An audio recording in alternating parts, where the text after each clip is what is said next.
Hello, and welcome to another episode of Kill the Small Talk, and I'm your host, Alex Caron. On this podcast, we bring in guests from all walks of the entertainment industry, and we get down to the nuts and bolts. On this episode, I am talking to my good friend Genevie Dube Carpenter. She's a comedian and actress all the way from Canada. Here's the interview. Enjoy. Hello. Hello. Hi. How's it going? Good morning. No, good afternoon. It's afternoon here, kid. Oh yeah, you're in La Cañada. I am not the LA. Not the foothills. Canada. Yeah, Canada. Where do we find you today? Are you home? I am home. I was debating about renting an apartment for a year here because I'm in LA so much, and with my visa stuff, I'm going to be there more full time starting in the fall. But I did end up renting a place here. This is my new place. It's a little eccentric. It's a lot. Yellow wall. It reminds me of Mexico. Like you have a really nice painting there, and yeah. Oh my God, it's Frida. Yeah, it's great. I like it. It has lots of personality, so that's why I decided to take it. Yeah. That's amazing. What city or town are you in? I'm in Dundas, Ontario. Please don't stalk me, anyone. I'm in Dundas, Ontario, which is like 45 minutes from the Toronto airport-ish. Okay. Yeah. Right. Gotcha. And you were just here. You were making a movie. Can you talk about that? It's a TV show. It's a comedy, and it's a show. Okay. That's why I've been up here so long instead of being in LA it's been a while since I've been there.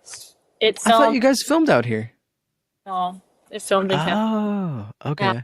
Yeah. It's going to be a new comedy TV show. And I'm going to be the female lead in it, which is crazy and exciting, but that's amazing. Are you, did you have to audition, or were you, did you know someone you were offered the role, or yeah, how did that happen? Audition. I did, I actually was in LA when I got the call for it. Mm-hmm. And one of the writers, I know I've done many shows with him. And so he kind of had me in mind, I guess, but he didn't tell me. And I was going to audition for just a lesser role. And then they told me, they were like, no, we want you to read for the female lead. And I was like, what? I have no business doing this. I took acting coaching after. Is this your first acting role? Properly, yeah. And it went so smoothly. It was so great. It worked so well. I worked so well with the guys. I had imposter syndrome the whole time because the people I was working with, one guy had been in The Boys and What We Do in the Shadows. Yeah.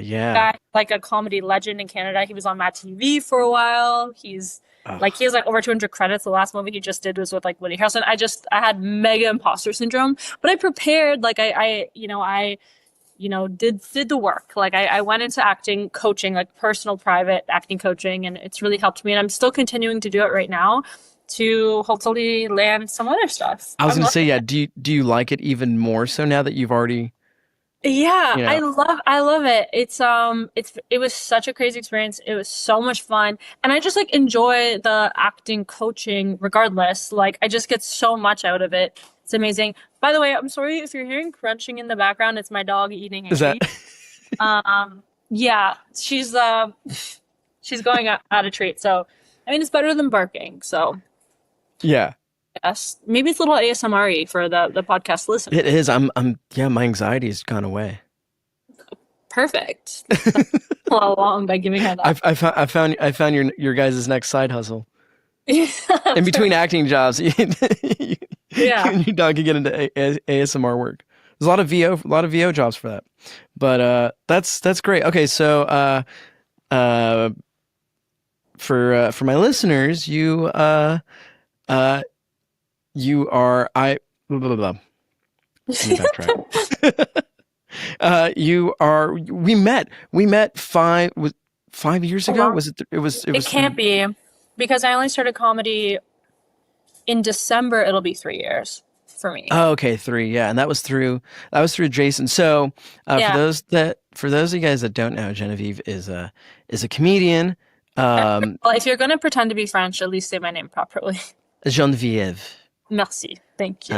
Mon ami, yeah, je m'appelle Pierre Caron. Bonsoir, bonjour. So this is my actual accent. This whole time I've been pretending to be American, but I'm actually French. Right. But for our American listeners, Genevie is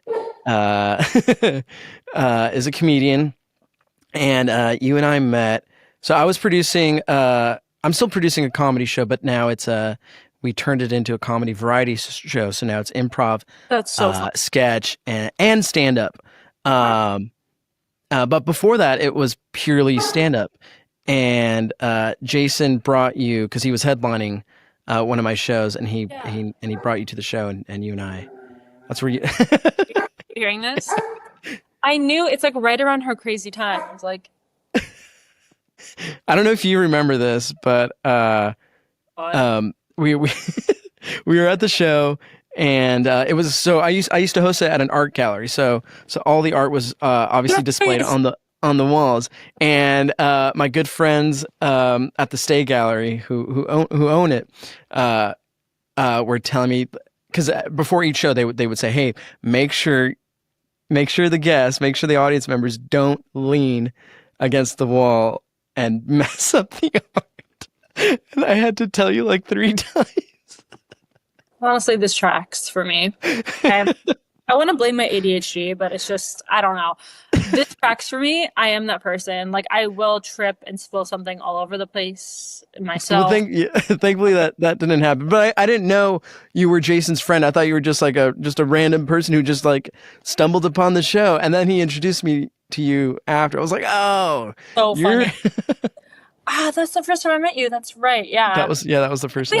We had come from another show, like we did together, and he was like, do you want to come to another show? And I was like, yeah. So I think that's what happened that night. I think that's okay. It was either that or we were going to another show after, because we had been doing several shows randomly, like together. Yeah. The first show we had done, I think, was something that like Kevin had put together.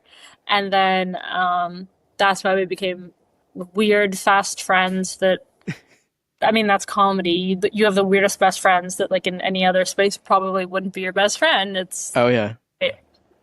I was listening to another comedy podcast, and they were literally talking about, it might have been on Smartless. They were literally talking about like how like you'll be in a green room, and there'll be like a tall like black trans woman and a short like little person, and then and or just people with all different backgrounds and walks of life, and now they're just in a room and they like all become like just the best of friends, and then they all like do shows together. It's the weirdest space. There's something weird in common that maybe you can't even talk about between each other that has like, I mean, you are doing stand-up comedy. It's brought you together. Mm-hmm. But I just feel like there's something in people that are doing stand-up that is familiar in each person. Yeah. And whether it's trauma or like drive for something or whatever. And I'm truly like, some of my favorite people in the whole world are from this stand-up comedy world that are like, in their early 50s or whatever, male, female, whatever, that like, there just is no other space that this would have happened in. Totally. So it's been kind of great. I like it. It's just like weirdly finding your people. It's yeah. such a thing. Yeah.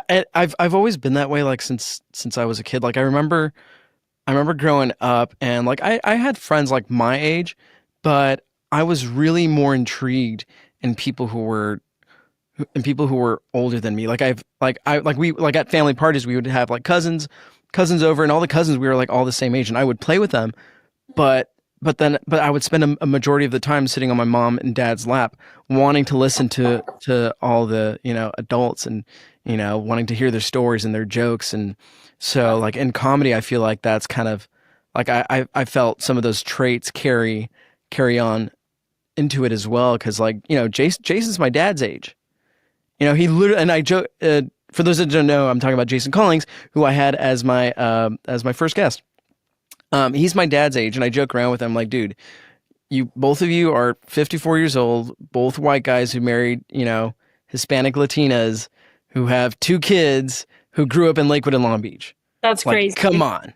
That's actually the perfect formula. That's actually crazy.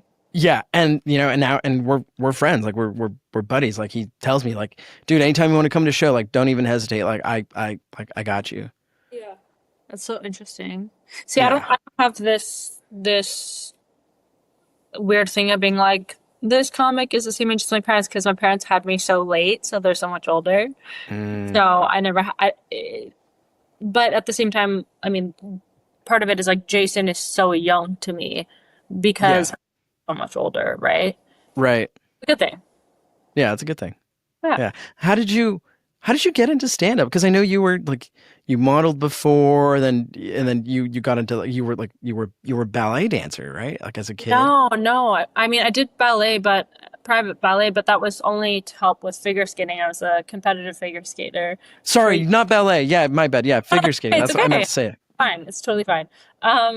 Yeah, I got into stand up. It was kind of it's a very long story and I don't want to like bore the listeners, No, but please tell uh, us. We literally have like 45 minutes left. okay. Um, yeah, from I think I started skating around 5 years old. There were some interruptions, there were some knee surgeries, a lot of dislocations, torn Achilles, different things, but I retired I was about to turn 23, and I decided at that point in time I wanted to focus on my education, and I was Mm, in university.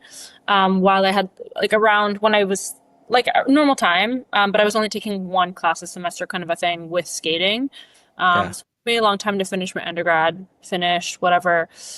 When I retired from skating, after the kind of life that you have where it's like the self-discipline is like it's almost a sickness, like you need more of it physically and emotionally. Like I can you hear this construction too? Yeah, but it's I mean, it's faint. You're good. You're good. It's the worst of the worst over here. Um I started doing fitness modeling because someone picked me up after skating, and I was powerlifting and then got into that, and then someone reached out to do bodybuilding, and it's a lot of the same like discipline and Yeah, sure. same intensity. It's honestly it was a little lighter than figure skating in a lot of ways. So Really? that yeah, and the fitness modeling thing just came and it was great. It was fun. Um there were some issues with that later on, like body image wise. But I did get into that afterwards for a while. Then I was just strictly sticking to like academics. I took a little break from fitness, which was very well needed. It felt like the first break in my life since I was like 6 years old or something. And Damn. it was great.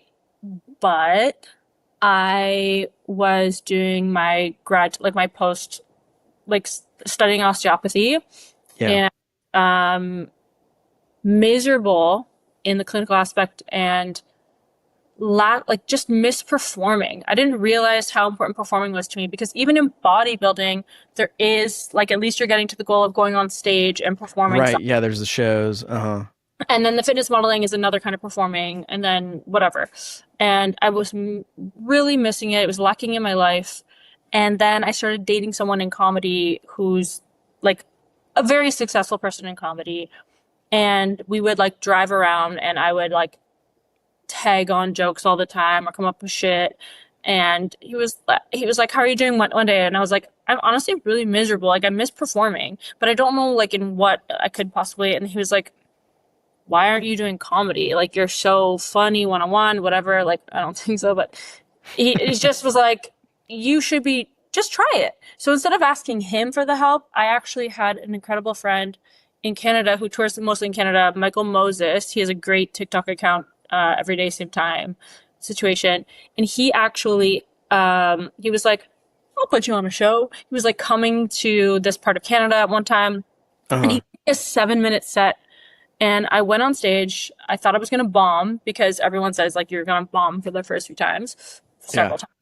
And I went on stage and it went well. Like I remember like going on stage, like making kind of a first little joke about it being my first time and like seeing people in the front row like smiling and laughing a little bit. And I was like, Uh-huh.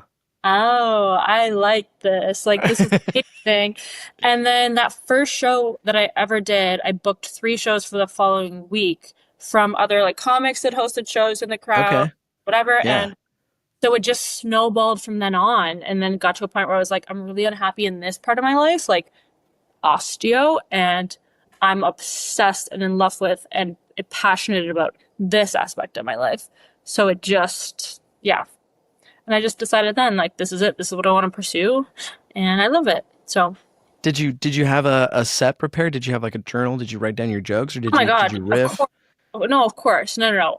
So one thing you have to know, someone's like an ex-academic, but someone that with figure skating, the extreme effort that goes into it and several hours a day on ice and then several hours off ice every day of work, and then also balancing like school and education. Like, I'm someone that if I like something and I thought I might like it, I'm going to work really hard at it. Mm-hmm. Mm-hmm. I can't help it. It's just like how I am, who I am. Yeah, And, yeah, I'm the same way.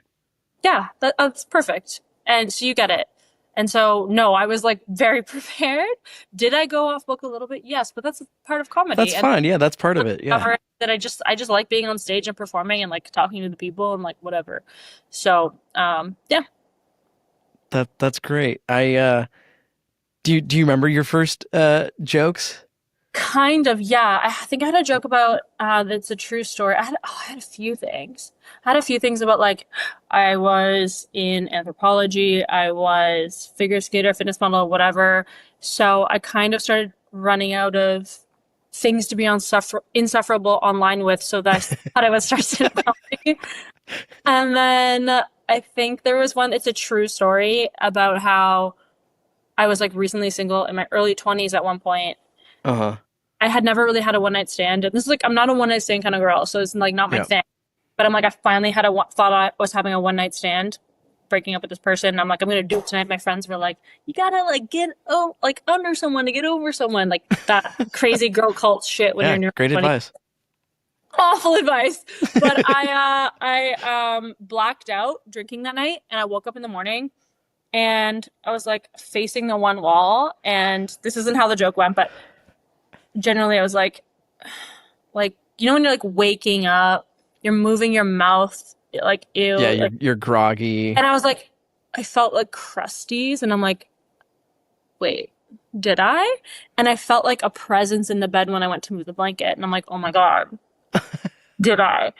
And like I literally like slowly turned over, and in bed with me was not a man, but it was a Costco-sized jar of peanut butter with a quarter of a bagel left rammed inside of it.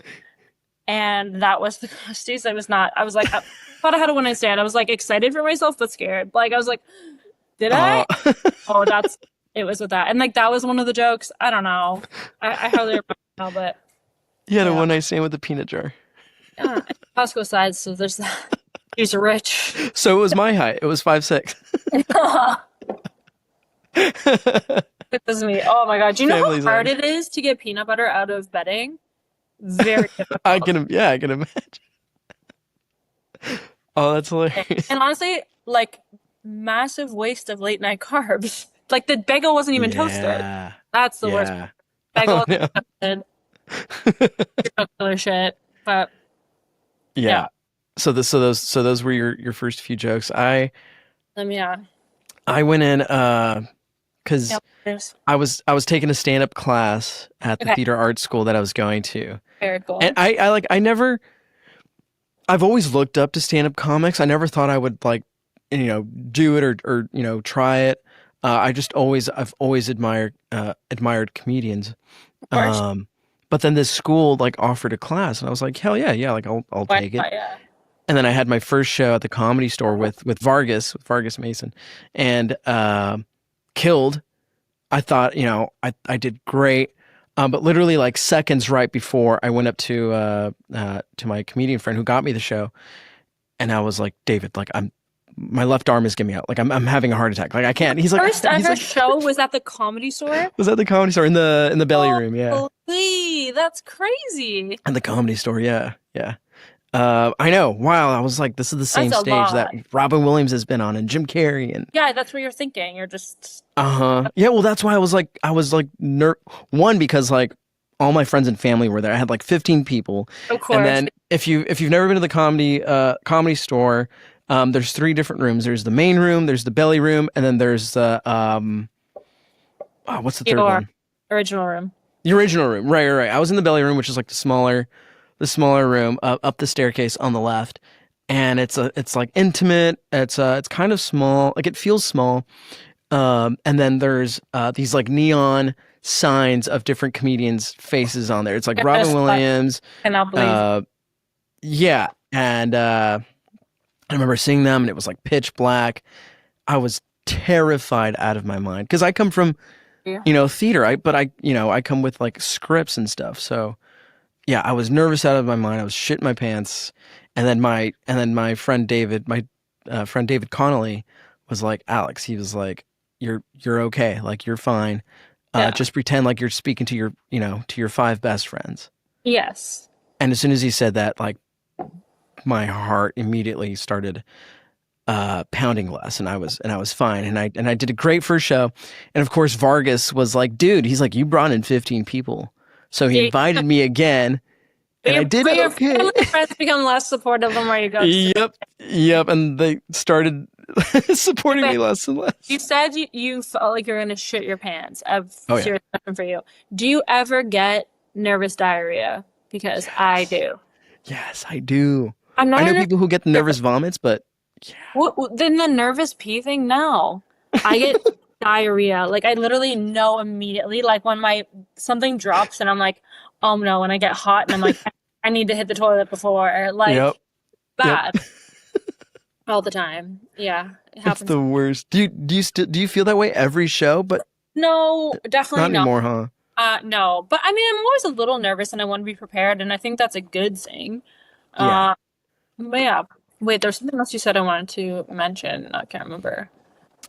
Comedy Store, Vargas, for show. Nah, I can't remember. It's fine. Come back to me later. It's fine. So your first shows were in Canada. Yeah, some of them, and then I came down to LA for like a different reason, but I got booked on a ton of things once I went down there. Yeah, they were in Canada. It was it was December 14th, 2022. You have it tattooed? Yeah, it's so creepy. I don't want to talk about it, but I mean, it's really tiny. It's like hard to see. It's this little tiny baby. Wait, what year was it? 2022. 2022. Okay. Yeah. I love it. It's like love of my life. So I was like, might as well commemorate something there. I don't have any stand-up tattoos.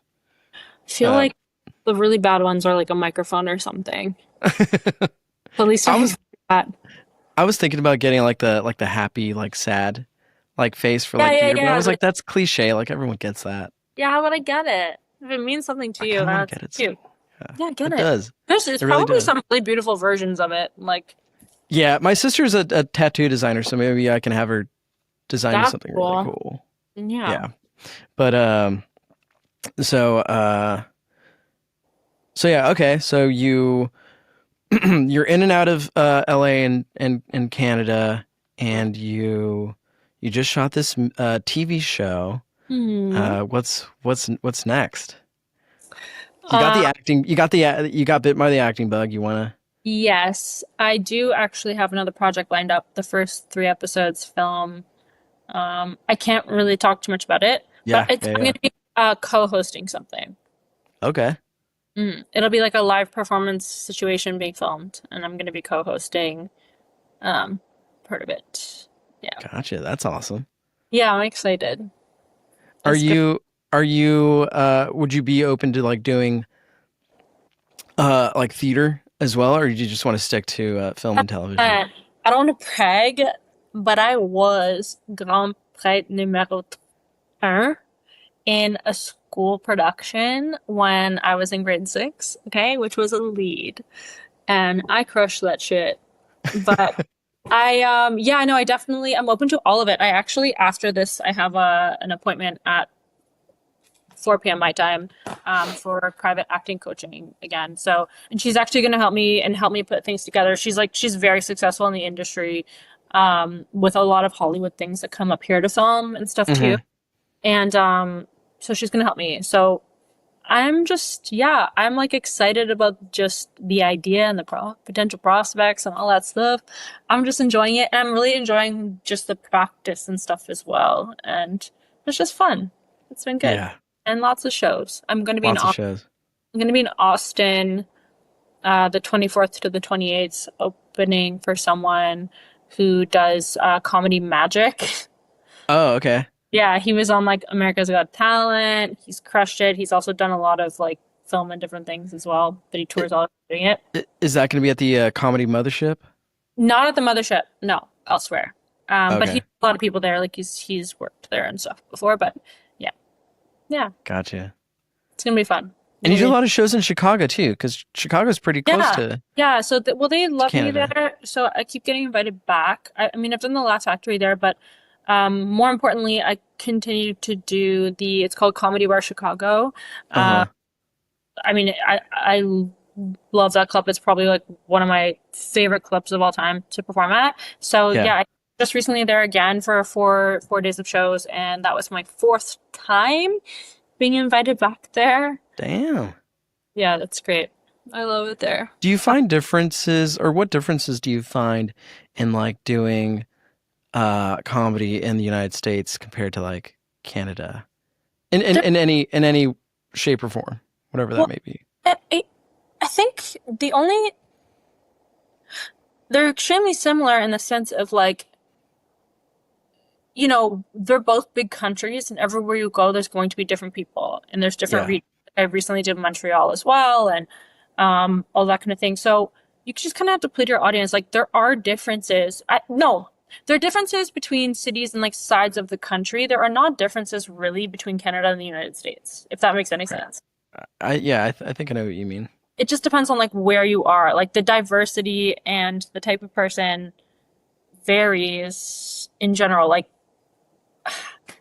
I find similarities between doing like New York, Toronto, and LA. There's like a Yeah. lot of similarities. And then there are differences between and Chicago. And then there's differences between like, I did a show an hour outside of Montreal that was in the middle of nowhere, and that Yeah. was a different kind of audience, but that's in Canada. And then oh my God, I did, when I opened for someone bigger in like a theater in, what was it called? It was in Nevada where they Uh-huh. but it was like, that Mm. was also a very different crowd. Like it just, time, place, venue, Yeah. it's Yeah, all yeah, very, so I don't see a lot of differences, particularly between Canada and the US. yeah. It's actually a lot of the same, and it just depends on like where you're kind of going within Yeah. three. And then you obviously, change maybe certain jokes depending on like what city you Uh, go to, or like you point uh, out things of like LA or things in Chicago, things of in course, always, yeah. Toronto and Montreal and And I mean, I love to make jokes about being Canadian when I'm in the US, obviously. yeah. And sometimes in Canada, I make jokes about having just been in the US because I'm there all the time. So you just have to, yeah. Yeah. What do Canadians generally think of Americans? Um, Especially nowadays. right now, this is like not to get political. Let me put my lip gloss on and think about this. Oh, Red, I know which party she's affiliated with. No one. That's so funny. No, not at all. Let me just say this. The last few times I've been to America, which I've been quite a bit in the last few months, Yeah. the border, like the customs line at the airport is a lot shorter. I bet. People are scared in Yeah. Canada. And I actually was randomly talking to like a lovely like waiter the other day. He was like, I went to Chicago because like I had to, but he's like, I've been postponing this one trip. He's like, because I'm scared to cross the border. Because we hear stories up here about people being detained, and some of it is true. Canadian, just, one girl was just trying to renew her work visa and Uh-huh. got for weeks, and just different things. So Like with eyes? like at the border, like taken and put like for weeks. It's happening my to gosh. Canadians as well. I didn't know, because you never hear about that. You never hear about like the northern I mean, border. the thing is, we hear a lot about it in Canada, obviously, when it happens, but Yeah. you never hear about it because this has never in history really happened. It's Right. not a normal thing. No. So this has been new since the recent presidency, and it's been scary for a lot of Canadians. And it's also been because of like the tariff war and all these different things when we're just like, wait, what? Like we're just over here chilling, and we've always had this North American trade agreement that's Yeah. not Yeah. being Yeah. with each other, and now all of a sudden you're kind of like coming for. So a lot of Canadians, which I'm surprised because again, like Canadians are the nicest. Like I always say, all of our aggression is in our geese, like the Canadian goose, which are scary as fuck. But I've seen videos. truly, like, They're harsh. yeah, no. But that's why, like, we're known as being kind and friendly for a Yeah. reason, and everyone in Canada decided to just kind of band together and sort of like stop buying certain American goods and different things. And part of that has become this like they're not going to vacation in the US anymore. I actually know several people that canceled their vacations in Yeah. the US because they were like, we're not going to right now while this person is in power. And yeah, like why should we? Let's go elsewhere. Honestly, the UK and Europe is right here in Toronto. It's like 5 hours. It's the same flight to basically the same flight time to LA for me. Yeah. So I get it. If you want to go to France, go to Montreal. It's Oh, France yeah. Junior. I mean, well, also Montreal, yeah, which is gorgeous, by the way, incredible. But yeah, just you can just literally hop over to Europe from Toronto. It's like so close. It's almost a flight to LA. It's just a little more. But yeah. Yeah. Wild. Yeah.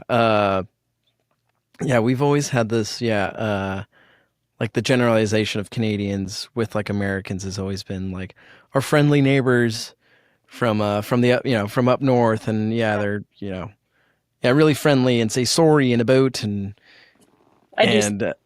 oh, you do say about I can't help. I catch myself all the time, especially when I'm in the US, saying about. That's I I've say heard you. Yeah. occasionally it slips. When I'm drinking, that's when I get like French Canadian, like my accent. I've seen that. I've seen that side. I try to quell it the rest of the time. Yeah, you definitely have seen that for sure, one or two times. Yeah, I've heard a sorry slip in. Oh, always a sorry and an A. I never hear you say Do you know why? Because I literally land, and if I'm there for like a couple of months or whatever, I land and I hear myself say it a couple of times when I'm down there, and then Yeah. it takes one person to be like, "Oh, Canadian," and I'm like, "Lock it up!" Like I lock it up. Not that I'm not proud of to be Canadian, but when I'm down there and I speak to like family or friends back home, and I hear the AA come out, I'm like, "Oh yeah, it kind of does make you sound dumb." Like and Canadians are so smart, but it kind of does. I get the stereotype. It's the equivalent of the redneck southern accent. It could be, but I could argue that I feel like a Minnesotan accent is more Canadian than the Canadian accent. Yes. Yeah. It's more more. Canadian Oh. sounding than than an American time and place. Right. Like, Oh, don't you know? oh, don't you know Don't you know? the fridge, eh? Yeah. I Anyway, mean, they're right there. But I feel like it's more Canadian sounding than like the way that America portrays how Canadians sound. I feel like that's more Canadian sounding than Canadians. the Like, Canadians themselves. I know, yeah. because you listen to like a wooden accent. Like it's yeah. like you listen to I actually had the awesome opportunity to meet Russell Peters. I was going to say Kurt Russell. Russell Peters. Also Kurt Russell. Also Kurt. Yeah, that would have been a privilege. Russell Peters. I met him. He headlined Jason's show at the Stand-Up Comedy Club in Bellflower, and I was totally fangirling. Like outside, I was like, "Oh my god, that's Russell Peters!" And I went up to Jason. I was like, "Hey, like, could I go talk to him?" He was like, "Yeah." He's like a normal dude. I was like, "Okay." So chill. He's so nice. And I was like, "Hey, do you think he'd say okay to be on my podcast?" He was like, "I don't know." He goes, "Your podcast is new. You don't have many followers." He was like, "I don't know. You can always ask." So I went up to him. I was like, "Hey, man, like, I'm such a huge fan. Let me know if you can tell me no, but I would love to talk to you about comedy and stuff on my podcast. It's fairly new." He goes, "Yeah, I'm down." He was like, "Take my number." I was like, "What? Really?" Yeah, he's a And he was nice. like, yeah. He's like, take my Yeah. number. He's like, where do you guys record? I'm like, oh, we're in Santa Clarita. He goes, oh, that's not too bad. He's like, I'm in Malibu. He's like, I can make that drive. He's so nice. And Yeah. he's so friendly. Hmm. But yeah, I didn't know he was Canadian. He didn't sound like it. Yeah. Well, that's the thing. I mean, he grew up around Toronto as well. I might Right. have a bit more of an accent because I grew up in French French Canada. schools. Right. Yeah. Well, I grew up in French schools, but actually, I grew up in an English-speaking area.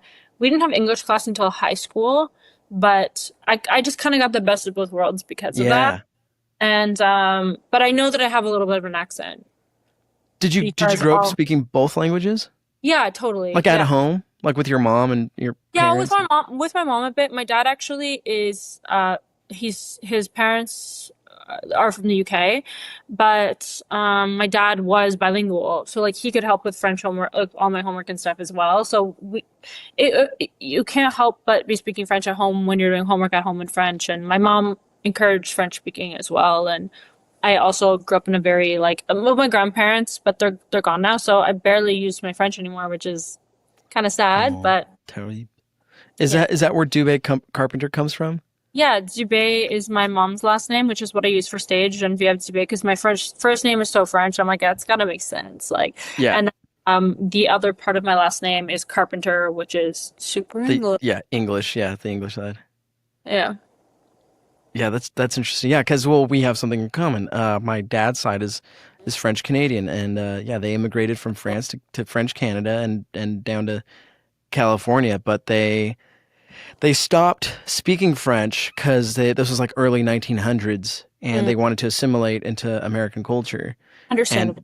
stopped speaking the language. So I think my grandfather's dad spoke it a little, but would like barely speak it to him. So like he didn't grow up with the language, so it just kind of So stopped sad. there.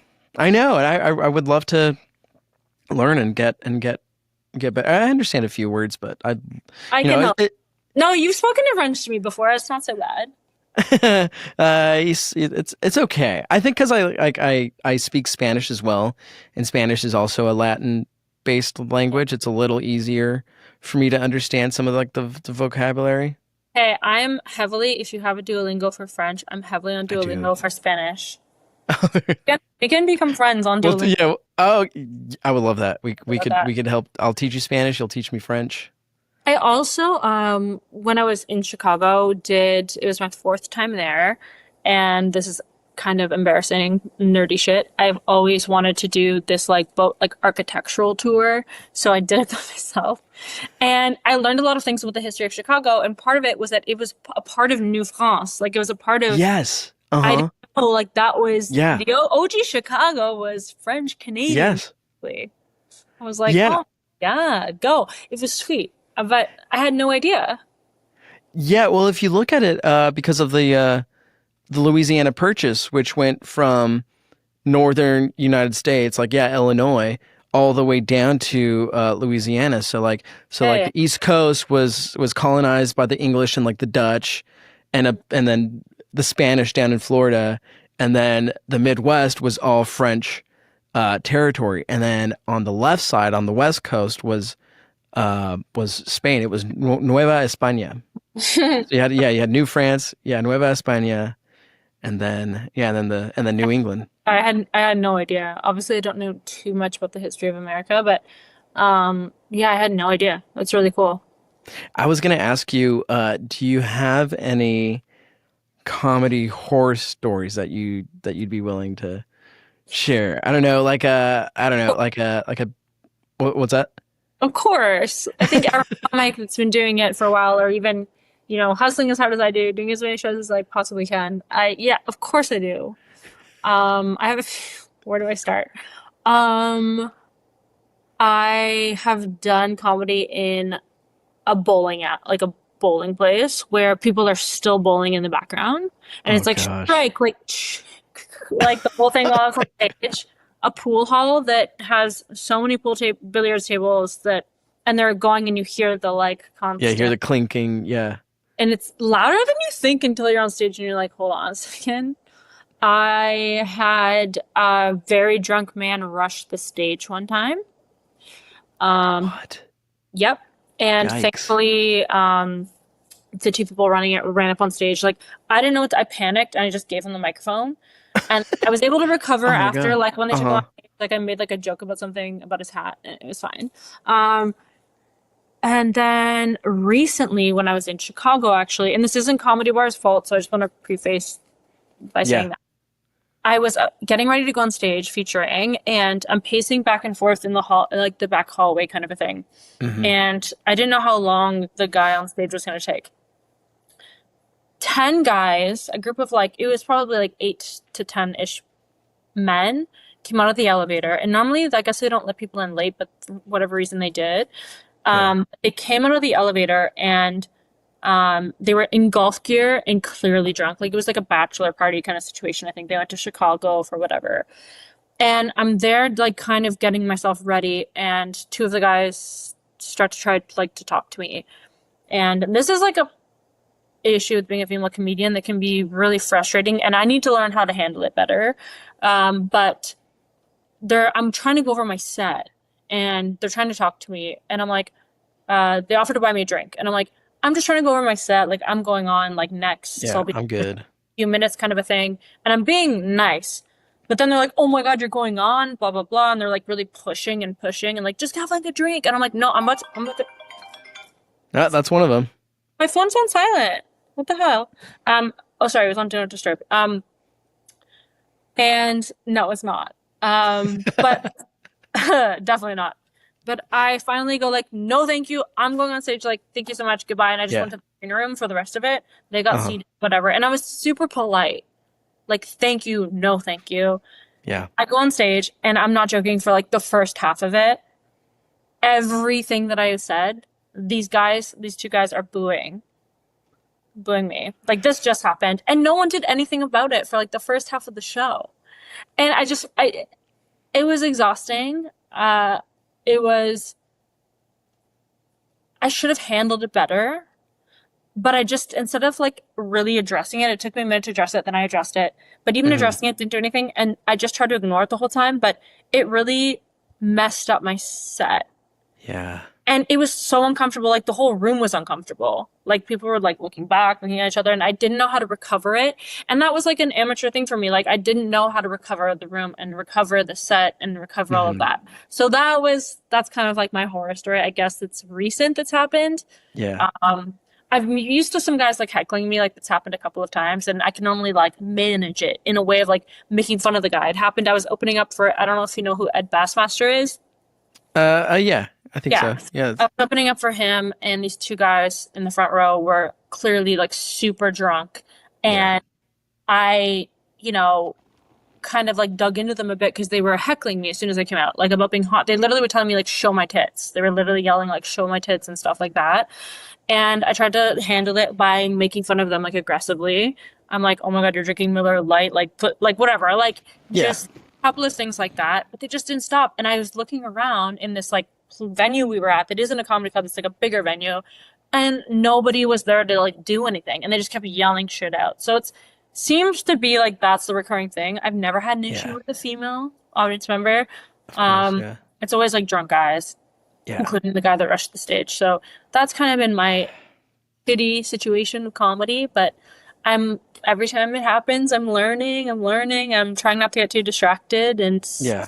topic. But Do that's you been find my- yourself maybe perhaps I don't want to say struggle, but like just dealing with like the challenges of because like I feel like comedy is such like a male dominated field. Mhm. And then there's like the whole like I hate the stereotype because I don't think I don't think it's true at all. I love But that like the whole yourself. It's what? good. Nobody What's that? thinks. I love how much you're protecting yourself. It's because you're the like an incredible, like the best version of a male in comedy. So it's like you're good. Don't Well, worry. thank you, but I feel like I am the way I am because I grew up with women. Like I was raised by like my mother and my sister basically after like my parents' divorce. So like I can sympathize. Because yeah. So yeah. So do you find yourself like dealing with the challenges of like being like maybe like one of the only women like on a male dominated like lineup? Because like I know like when I was first producing my shows, and I didn't even realize this, but I was mostly booking like guys like Yeah, for the that's first few shows, and I was like, I don't like this. Like I need there to be a change of pace. I need a new, dynamic. It's just all guys and guys and guys. I was like, I need to book more women. I need to book more women. it's normal. And I think that, first of all, I understand that like funny is funny. And sometimes you book an all male lineup because just for that reason. Like funny is funny. These guys are amazing and I want to have them on my show. And I get it. Yeah. I also understand it's so scary to get that like feedback, like another all male show. Like that's a scary thing because in like the current dynamic and culture we're in, like it's important to have some equality. Yeah. Comedy is different. Yes, it is definitely interesting to I've been on many shows where I'm the only female. You know, and you do feel this need to be like one of the boys and Yeah. like shit talk and whatever and shoot the shit and have drinks with them or whatever. Yeah. I do tend to, one of my ways to navigate it, when I first started, I wasn't doing this. I was dressing as myself, as like a girl, like the first bit. But then that presented other challenges with male comics wanting Yeah. to, and like navigating that. So now typically I dress like a 10-year-old boy when I do shows because I just don't want people, whether it's audience members or male comics, looking at me in that way. Like I want to be Yeah. one of the guys in that sense, which is ridiculous, but the truth. Because I just don't want the complication of all of it. And it Yeah. does help me on stage also feel more comfortable and feel like less of a, Jason told me, and actually another prominent comic told me when I had started, like, one of the challenges you're going to have is that, and this makes me sound full of myself, it's not what I believed. I had never thought of it this way before until they said that. But they told me that a lot of people coming to comedy shows, like audience members, are coming on a date. Yeah. And the guy is not going to feel comfortable laughing at my jokes until his date is laughing at the jokes. Yeah. So that was something I had to take Oh, into that's interesting. Yeah. well. But yeah, it is male dominated, but like the women I've met in comedy fucking rock. Yeah. And, I've met one of my best friends in the whole world I met through comedy, like amazing. And it's just I'm still navigating it. I'm only like 2.5 years in. So Yeah. I've done a lot in those 2.5 years, but I am still navigating these things. And when I reply to these questions like this, I'm also like thinking about it. Because I'm still going through it. So Yeah, totally. Yeah, thanks for the insight. Because like I definitely like because I think like I realized that I was booking more men to women. Like I realized it myself, but then someone else pointed it out. They're like, "Yo, like you need to change your pace." I was like, yeah, "You're right. You're absolutely right." Yeah. And so I was doing Bobby Oliver, sounds extremely familiar. Southern comic. She's had her Dow Comedy Studios in K-Town. Oh yeah, Yeah, yes. remember that? Yeah, so she's very like famous for like in the community for like hosting kind of like women like led shows and like LGBTQ I've done- shows, just because like at a lot of the other venues like it's just not that. Yeah, And so she wanted to create like a space for comedians and those groups. Yeah. And so I was doing shows there. I even took like one of her comedy like writing classes, and that's when I started meeting more women in comedy. And then that's when I started like, hey, like I do the show, like I would love to have you on, but I only booked them if I thought they were like absolutely funny, and I knew Because- that the audiences who were going to my Yeah. shows would like them. Yeah, exactly. I think that's super fair. I think again, like funny is funny, and like you do need to book the comics that you feel are, give a chance to someone that you think might be funny or whatever. So Yeah. it is really like a difficult subject to broach, especially in comedy. It's not like a workplace where you're like, I think it's I think it's difficult and like good for you for listening to what that person said and acting on it. And I mean, it's hard. Even like I've produced shows where it's like almost all like I only had like one other girl on it because I'm just like these guys are so funny and whatever. But it's such a tough. It's tough. Yeah. All I can say, it's tough, and I get it. I did this. No, what was that? You were doing a good job. You're fine. I'm still trying. I'm still learning. I did this show once in North Hollywood. It was at this like hookah lounge slash restaurant. You know the one? And I get there at 9, and it's like you know who used to book it, and he was known for booking like so many people. Like it was like a mix of rappers and comedians. Okay, so I know exactly who you're talking about. I was like, okay, interesting mix. R.I.P. And he wasn't there that night, but it was definitely his show. And I spoke to the host, and I had been there for an hour and a half. I'm like, yo, dude, like, where am I on the lineup? And he like pulls out this like notepad and he goes, and it was probably like this big. Yeah, he was like, 1, 2, 3, 4, 5, 6, 7, 8. He's like, you got about like 8 or 9 people ahead of you. I'm like, bro. I gotta go. And I'm like, all right, like I'll chill and get a drink. So I go to the bar, I get a drink, sit back down. And sure enough, the cops come and raid the place. I guess because like there was like a noise ordinance thing, like someone had complained and just like totally shut down the show, so I didn't even get to perform. So thankfully I didn't drive too far. I was living in East Hollywood at the time. So oh, that's awful. That's so funny. But yeah, I've had yeah. I've had some was that like your worst experience? No, there was another show. It was my own show, and I booked a headliner, and we were super cool at first, and we were in the green room, and he was complaining. It was a night. I mean, obviously it's a night show because most comedy shows are at night, but the stand-up comedy had booked me on like the later show. I think it was like a 10 o'clock show, and the headliner was like literally like complaining in the green room to me. He was like indirect about it, but I could feel him directing his anger at me. He was like, "Oh, this fucking show, it's 10 o'clock." Oh, because you. I'm like, and he made me feel super uncomfortable. And all the other comics were hanging out like on a table inside the actual room. And I was like, "I'm." Who the headliner is after? Huh? Will you tell me who this headliner is after? I'll tell you after. Yeah, I'll tell you after. And so he's just complaining the whole time. I'm like, I can't deal with this negative energy. So I go back into the main room. I'm watching the show. After the show, everyone hangs out. We're all talking. Oh, that was fun. Blah blah blah. We're all taking photos.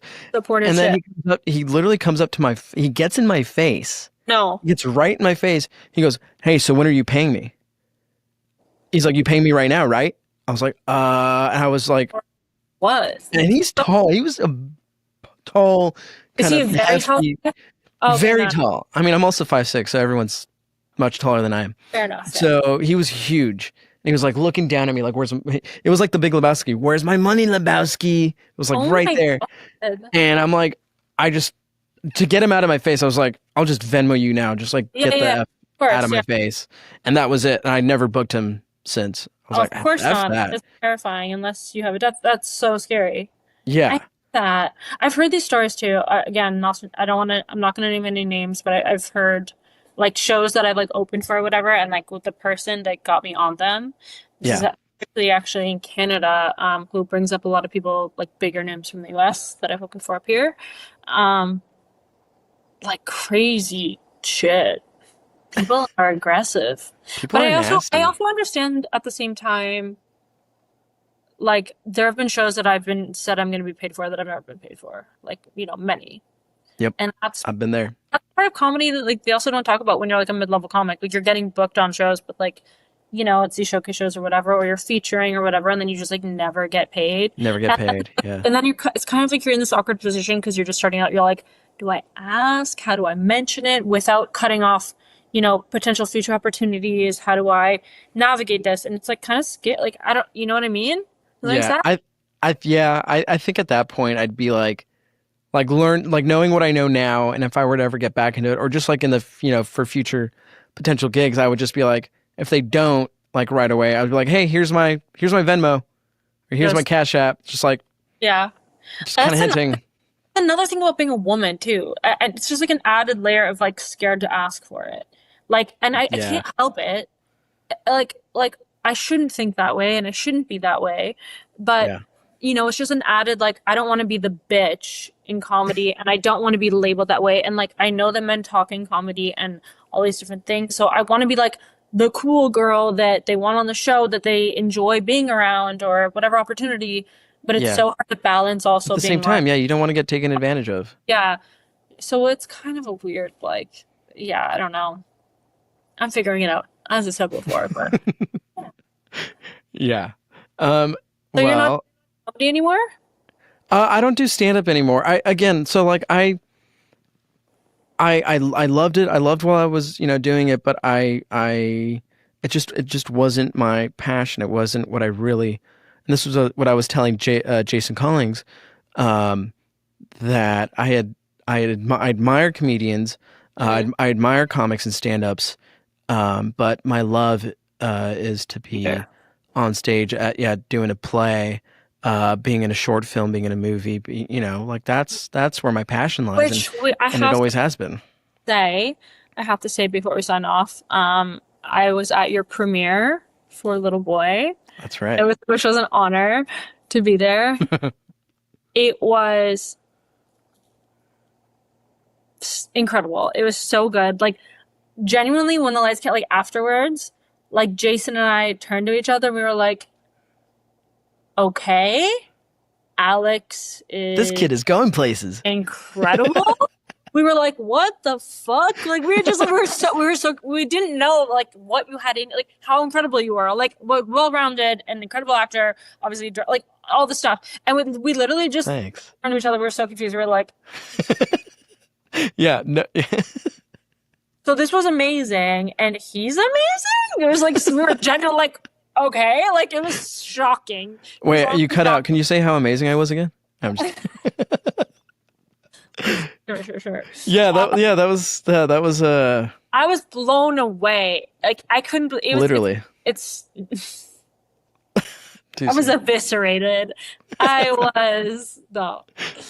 I got radiation poisoning.